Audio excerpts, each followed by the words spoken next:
They called him weak. He called himself the least in his father's house. But God called him a mighty man of valor. It's almost strange, isn't it?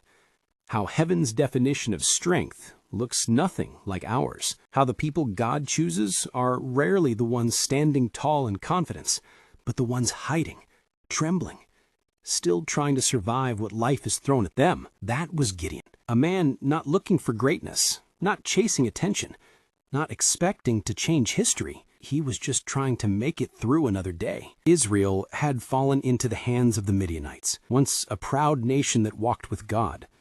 They had drifted far from him, and the result was years of pain. The Midianites were ruthless. Every harvest season, they would invade the land like locusts, destroying everything in sight.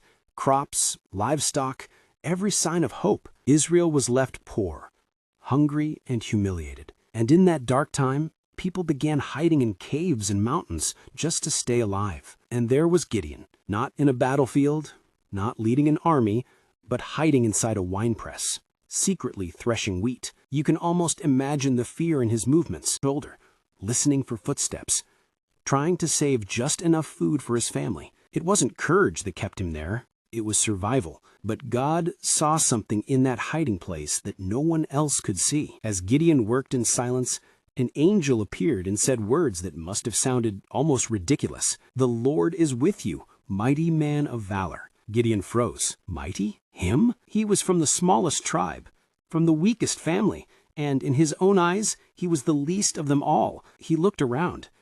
Maybe the angel was talking to someone else, but no, God had come for him. So Gideon did what many of us do when life feels heavy. He asked the hard questions. If the Lord is with us, then why has all this happened? Where are all his miracles our fathers told us about? Those weren't rebellion. They were pain, real pain, the kind that whispers, "God, if you're real, why does it still hurt?" But the angel didn't rebuke him. Instead, he said something simple and powerful. "Go in this your strength. You will save Israel from the hand of Midian. Have I not sent you?" In other words, you don't need to be mighty to be chosen. You just need to be sent. Still, Gideon was unsure. "But Lord," he said, "how can I save Israel? My family is the weakest, and I am the least." And the Lord answered, "Surely I will be with you." That was the promise. Not a sword, not an army, not riches, just his presence. Because when God is with you, even the weakest becomes unstoppable. But Gideon still needed a sign. He brought an offering, meat, bread, and broth, and placed it before the angel touched the rock with his staff, and fire blazed up, consuming everything instantly. Gideon fell to his knees, trembling. He had seen God, and yet he lived. That place became holy to him. He built an altar and named it, "The Lord is Peace." But peace was not the end of the story.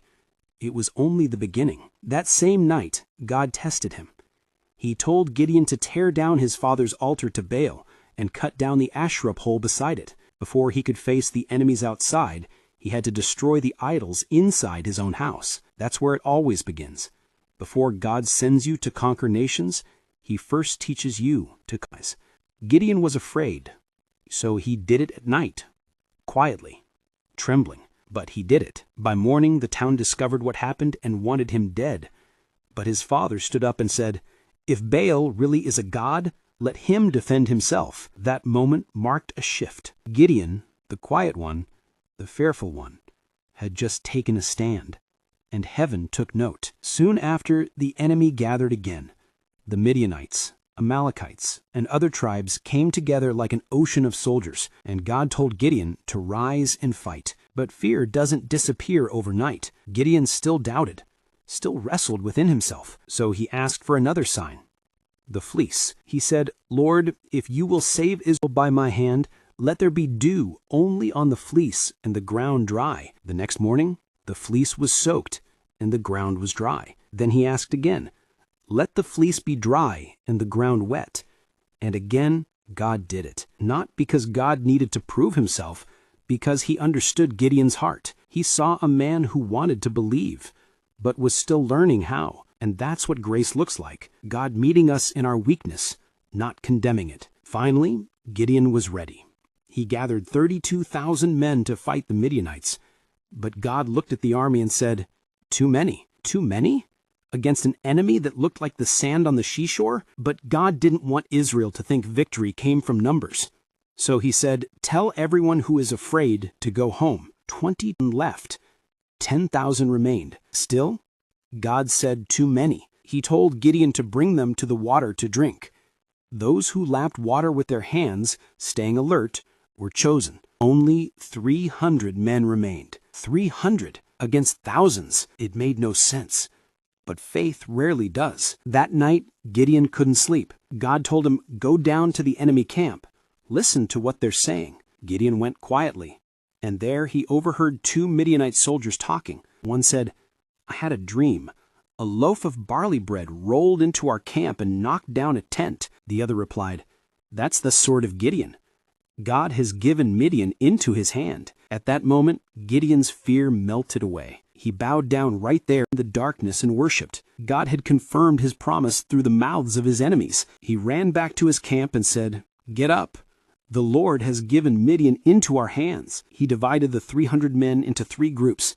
Each one held a trumpet, a torch inside a clay jar, and courage in their hearts. At Gideon's signal, they broke their jars, letting the torchlight blaze through the night, blew their trumpets, and shouted, "A sword for the Lord and for Gideon." The Midianites woke up in confusion, terrified, thinking they were surrounded by a massive army. In the chaos, they began fighting each other, and before dawn, the victory was complete. Gideon, the man who once hid in battle, had become the leader of one, not by power, not by strategy, but by obedience. God had used his weakness to display his strength. After the victory, the people wanted Gideon to be their king.